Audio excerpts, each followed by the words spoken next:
definitely going to be trading someone this offseason.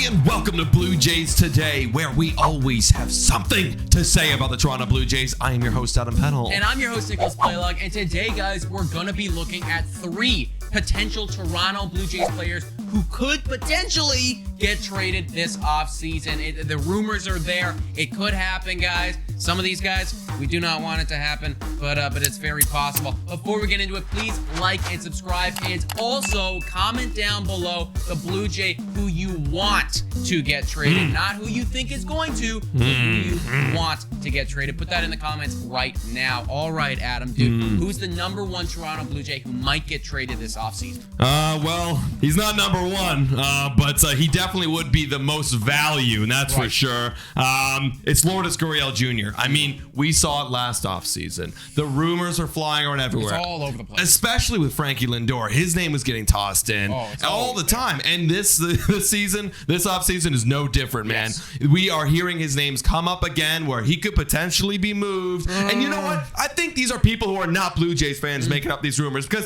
if I'm not a Blue Jay fan, I look at the Lord and I'm like, this guy's incredible. Yes. Of course, let's get him and traded. He's a great trade piece. Yes, he's a great trade piece, but he's also a great player to have on a winning ball club. Literally. Lourdes Gurriel Jr. Literally. Baby. This is the Lord, Pray to the everybody. Lord. Pray to the Lord. And it's like, the thing is, I get it. He's always in the trade conversations because he's so good. And people look at our team and they go, okay, Vladimir Guerrero Jr., off limits. Bo Bichette, off limits, right? But you look at a guy like Lourdes Gurriel Jr., and it is possible. Like, I see the potential there because, you know, he's an outfielder. We do have, like, Randall Grichuk. We got Tio. We have some other dudes. We have some potential outfield prospects out there. So in that regard, I see it. And you're going to hear his name come all off season. Now, we both don't want it to happen. No. We don't want to trade him at all. No. However, the reason that he might get traded is because if you see those Toronto Blue Jays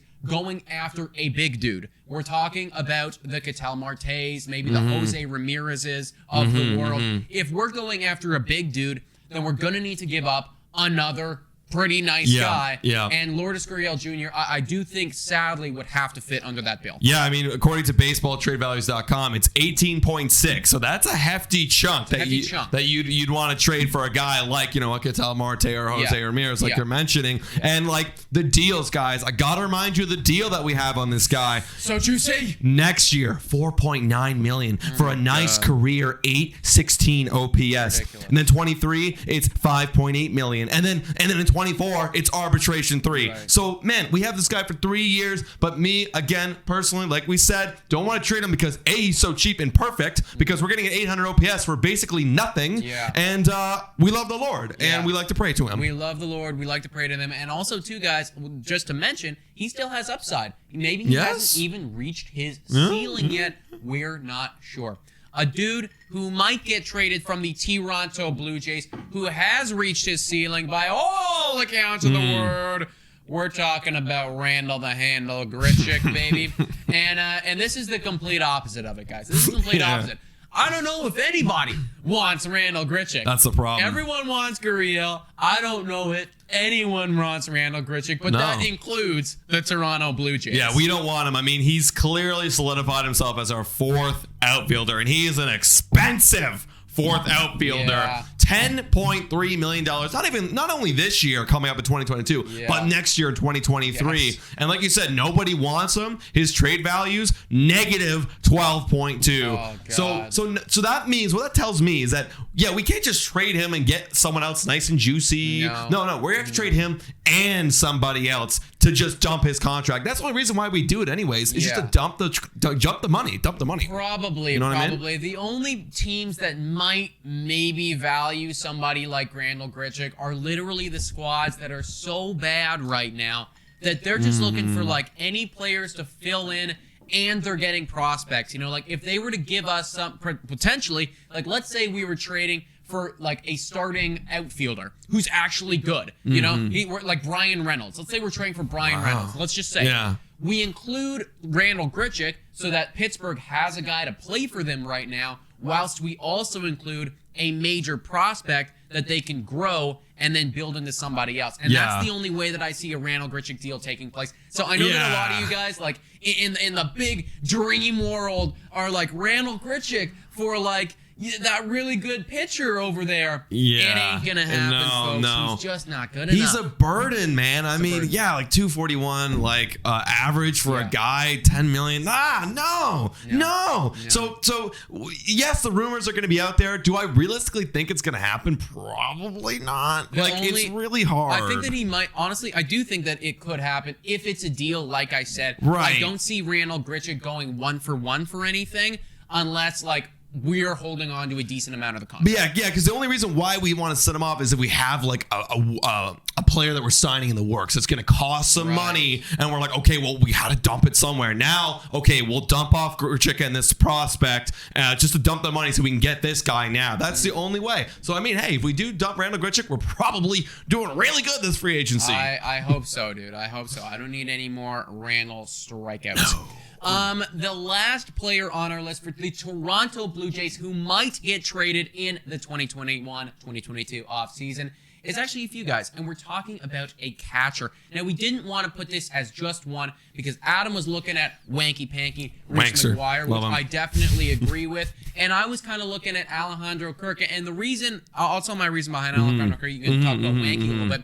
The reason I wanted to include Alejandro Kirk and why he might get traded, it's a similar situation to a Lourdes Gurriel Jr. Everyone's looking at this nice, juicy little catcher right now for 5 more years of cheap, who looks awesome, and he was the main centerpiece in those Jose Ramirez trade talks when they were taking place. So the fact that his name has been out there, it's been talked about and associated with Jose Ramirez and the Blue Jays, I feel like he might get moved. I hope it doesn't happen. Yeah, like just to finish off what you were saying there, like we were talking about Lourdes Gurriel Jr. before with an 18.6 trade value. Kirk has a 15.8. And granted, MLB trade values likes to beef up the catchers, and catchers are decently valuable because there's not many out there. Reese McGuire has the lowest out of all of them, 4.6. Now, I think he probably has the best chance to get traded because I think they do like Alejandro Kirk, the organization. Absolutely. You know what I mean?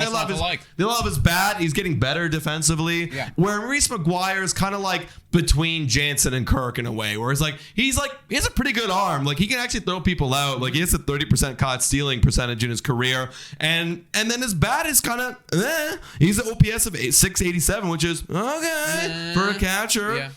But I think Reese is probably the easiest one to ship. So, I mean, kind of like what last year we did with Riley Adams. He was the easiest one we just got rid of. I think he would kind of be next on the chopping block. I agree, dude. It kind of feels like a little bit of a blockade right there. Like you're not the best defensively, and you're also clearly not the best offensively. So what are you really doing on this squad other than just giving the occasional day off or when somebody's injured subbing in? And you won't even need to do that anymore because Gabriel Moreno is tearing it up for the Toronto Blue Jays in his league right now. So I could totally see Wanky Panky, a.k.a. Reese McGuire, going for like a lower tier relief pitcher in this offseason, considering his trade value and considering a relief pitcher might be able to get the return going, which I'd actually be very pleased with. Absolutely. And, I want to finish what you're saying with Gabriel Moreno, and like that kind of just triggered me right here. We're definitely going to be trading someone this offseason, at least in the catching position, because, hello, this guy's coming. Get rid of somebody, clear up some spots. Absolutely, dude. We didn't even mention him, but Danny Jansen, like, I feel like his role is solidified with the defense. Yeah. But once again,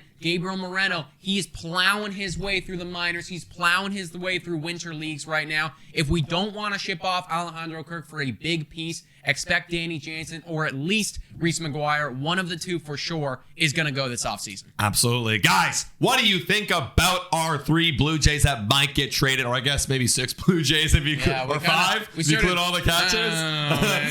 We group them all together. But guys, what do you think about this list that we made? Who do you think of all these guys is most realistically going to be traded, and who do you want to get traded? You let us know in the comments down below. Yes, my friends. You can also check us out on Spotify, Breaker, Anchor, Radio Public, and Google Podcasts. Please make sure to like and subscribe if you haven't already. Also, today Jays is our code for Monkey Net and for Manscaped. Hop on to both of those things and get some sweet deals. And also, it's only $3 a month to become a Patreon. And we got a new one. Woo!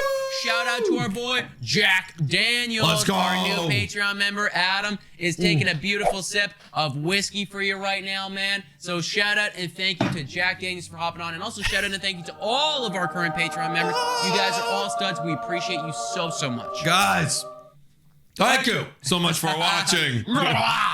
And go Jays, go!